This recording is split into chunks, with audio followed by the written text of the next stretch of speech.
Actor Chris எவன்ஸை எல்லாருக்குமே captain அமெரிக்காவா தான் தெரியும். மார்வலையும் தாண்டி அவர் சூப்பரான படங்கள் நடிச்சிருக்காரு, அமேசிங்கான பெர்ஃபார்மன்ஸ் கொடுத்திருக்காரு. அந்த மாதிரி மார்வலை தாண்டி சூப்பர் ஹீரோ மூவிஸ் தாண்டி அவர் பண்ண நல்ல ஒரு 5 படங்களை தான் நான் உங்களுக்கு லிஸ்ட் பண்ண போறேன். நம்பர் 5 சன்ஷைன், 2007 வந்த படம். இது ஒரு sci-fi மூவி. கிறிஸ் எவன்ஸ் வந்து ஆஸ்ட்ரோனட்டா பிளே பண்ணிருப்பாரு. ரொம்ப இன்டென்ஸா, எமோஷனலா, விஷுவலா ஸ்டன்னிங்கா இருக்கும் இந்த படம். 4th பிளேஸ் ஸ்னோ பியர்சர், 2013 வந்தது. எனக்கு ரொம்ப பிடிச்ச படம். பாராசைட் படத்துக்கு முன்னாடி டைரக்டர் போங் ஜாங்-ஹோ எடுத்த ஒரு டிஸ்டோபியன் த்ரில்லர். படம் ரொம்பவே நல்லா இருக்கும். மூணாவது படம் நைஸ் அவுட், 2019 வந்தது. ஆக்சுவலா இதுல லீட் ரோல் வந்து டேனியல் கிராக் தான் பண்ணிருப்பாரு. கிறிஸ் எவன்ஸ் வந்து ஒரு சைடு ஆக்டரா வருவாரு. அந்த ரோலையும் அவர் ரொம்ப நல்லா பண்ணிருப்பாரு. படம் நல்லா இருக்கும். எண்ட்ல ஒரு சூப்பர் ட்விஸ்ட் எல்லாம் கொடுத்திருப்பாங்க. நம்பர் 2 கிஃப்டட், 2017 வந்த படம். இது ஒரு ஃபீல் குட் டிராமா. தான் நைஸோட கஸ்டடிக்காக ஃபைட் பண்ற கிறிஸ் எவன்ஸ் அந்த ரோலை ரொம்ப சூப்பரா பண்ணிருப்பாரு. ரொம்ப எமோஷனலாவும் ரொம்ப சாஃப்டாவும் ஹியூமன் சைடாவும் பண்ணிருப்பாங்க இந்த படத்தை. ரொம்பவே நல்லா இருக்கும். நம்பர் 1 மெட்டீரியலிஸ்ட், 2025 வந்த படம். இப்பதான் புது படம். இது ஒரு ரொமான்டிக் டிராமா. இந்த படத்துல Dakota Johnson and Pedro Pascal நடிச்சிருப்பாங்க.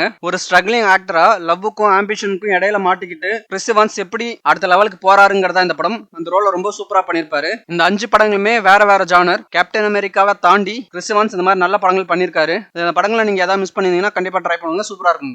தேங்க்யூ.